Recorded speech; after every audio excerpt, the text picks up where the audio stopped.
இல்ல இது ஒரு முக்கியமான பிரச்சனை. மார்ச் 5ஆம் தேதி அனைத்து கட்சி கூட்டத்தில் நாம் அனைவரும் ஒன்றாக ஒரு முடிவெடுத்தோம். அதன் அடிப்படையில் தான் ஏப்ரல் 17ஆம் தேதி நடந்த நாடாளுமன்றத்தில் 131வது சட்ட திருத்தத்துக்கு எதிராக அனைவரும் போராடினோம். அந்த சட்ட திருத்தத்தை முறியடித்தோம்.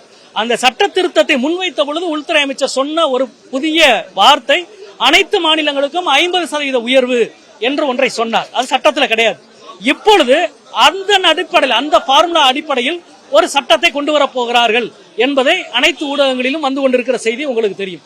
அதை எதிர்கொள்வது என்பது மிக முக்கியமானது.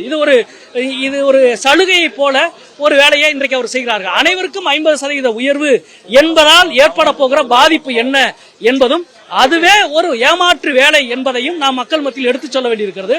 அந்த ஏமாற்று வேலையை தென்னிந்தியாவும் தமிழ்நாடும் ஏற்றுக்கொள்ளக்கூடாது. ஒருவேளை 850 உயர்த்தினால் அனைவருக்கும், உள்துறை அமைச்சர் அமித்ஷா அவர்கள் சொன்னதை போல அனைத்து மாநிலங்களுக்கும் 50% உயர்வு என்றால் அடுத்த வருடத்தில் மீண்டும் வந்து மக்கள் தொகை கணக்கெடுப்பு நடக்க போகிறது.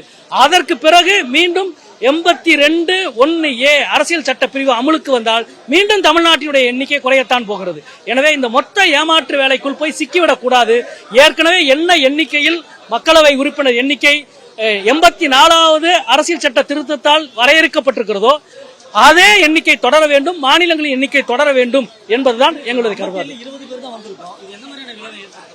இல்ல, இன்றைக்கு இது ஒரு அரசியல் கட்சியினுடைய பிரச்சனை கிடையாதுங்க. தமிழ்நாட்டினுடைய பிரச்சனை. 20 பேர் வந்திருக்குமா, 5 பேர் வந்திருக்குமா, 50 பேர் வந்திருக்குமா, எல்லாரும் வரணும் என்பது எல்லாருடைய விருப்பம். எல்லாரும் ஒருமித்த குரலிலே எழுப்ப வேண்டும் என்பது நம்முடைய ஒரு குழு.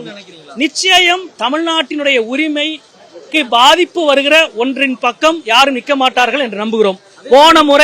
போன முறை அதிமுகவும் அதிமுக கூட்டணி கட்சிகளும் 131வது சட்ட திருத்தத்தை ஆதரித்தார்கள். நாங்கள்லாம் எதிர்த்தோம். அது தமிழ்நாட்டுக்கு மிகப்பெரிய பாதிப்பை உருவாக்குகிற ஒரு திருத்தத்தை அவர்கள் ஆதரித்தார்கள்.